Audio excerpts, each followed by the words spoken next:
नया नया मुंबई शहर आया था। किशन नवी मुंबई में अपने एक मामा के घर रह रहा था। उसके मामा एक ड्राइवर थे और वो एक बड़े अफसर के लिए काम करते थे, जिसकी वजह से वो अक्सर शहर से दूर ही ड्यूटी करते थे और वो दिनों दिनों तक घर नहीं आते थे।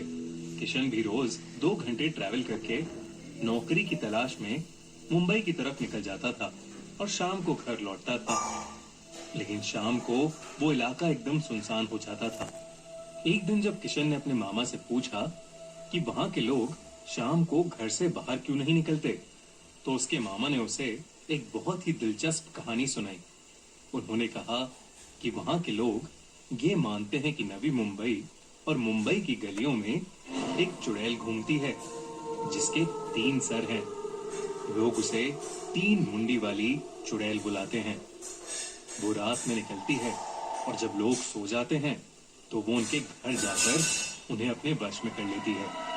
वो उनके अंदर की शक्ति खींच लेती है और उन्हें बेहोशी की हालत में छोड़कर वहां से चली जाती है। कुछ लोगों का तो ये भी मानना है कि वो 3 मुंडी वाली चुड़ैल एक डायन है और लोगों की शक्ति छीन छीन कर वो अपने आप को अमर बना रही है। छोटे बच्चों से लेकर घर के बड़े बूढ़ों तक सभी लोग उससे इस कदर डरते हैं कि शाम होते ही वो अपने अपने घरों के दरवाजे अंदर से कस के बंद कर लेते हैं। ये सुनकर किशन ने अपने मामा से पूछा कि क्या वो भी ये सब मानते हैं। तब उसके मामा ने कहा कि पहले वो ये सब नहीं मानते थे, लेकिन हाल फिलहाल में उस इलाके में कई लोग अपने ही घर के बाहर सुबह सुबह बेहोश मिले हैं और जब उन्हें होश आया तो उन्होंने सबको बताया कि पिछली रात उन्होंने उस 3 मुंडी वाली चुड़ैल को देखा था। इतना ही नहीं, वहां के लोकल अखबारों में भी उस चुड़ैल के बारे में खबरें छपने लगी हैं। किशन को ये कहानी बड़ी रोमांचक लगी, लेकिन उसे उस पर विश्वास नहीं हुआ और वो सोने चला गया।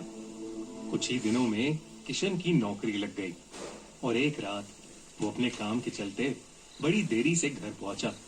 रात के करीब 1 बज रहे थे और उसके मामा भी अपनी ड्यूटी के सिलसिले में बाहर थे।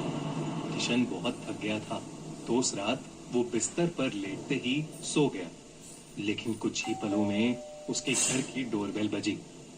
डोरबेल की आवाज सुनकर किशन थोड़ा घबरा गया, क्योंकि इतनी रात कभी कोई नहीं आता था। उसने दरवाजा खोला तो उसके सामने उसके मामा खड़े थे, लेकिन वो बहुत अजीब से दिख रहे थे। वो दरवाजे पर खड़े किशन को घूरे जा रहे थे।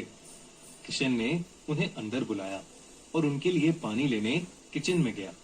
रात के 2 बज चुके थे।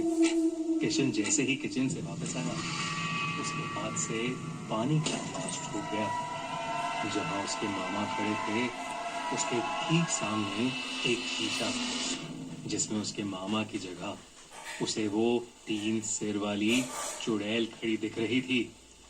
किशन उसे देखते ही घबरा गया और उसने बेडरूम में जाकर अपना दरवाजा अंदर से बंद कर लिया। कुछ ही देर में किशन के दरवाजे पर जोरों से धम धम शुरू हो गई।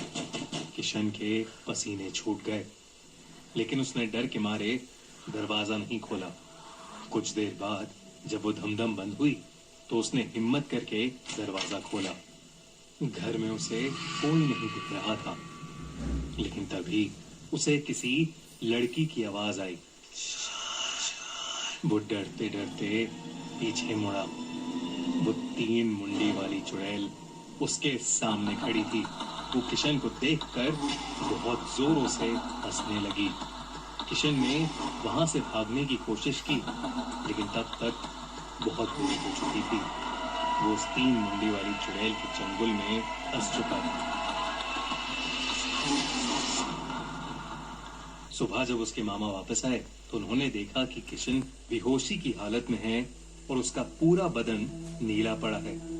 कुछ समय बाद जब किशन को होश आया तो उसने अपने मामा को पिछली रात के बारे में बताया। उसने कहा कि कल रात उस 3 मुंडी वाली चुड़ैल ने उस पर हमला किया और उसे ऐसा लगा कि जैसे उस चुड़ैल ने उसकी सारी जान ही निकाल ली हो। किशन उस रात के बाद मुंबई छोड़कर वापस अपने गांव चला गया और वो 3 मुंडी वाली चुड़ैल भी समय के साथ एक कहानी बनकर रह गई। लेकिन किशन जैसे कई लोग आज तक कभी भी उस 3 मुंडी वाली चुड़ैल के खौफ को भूल नहीं पाए हैं।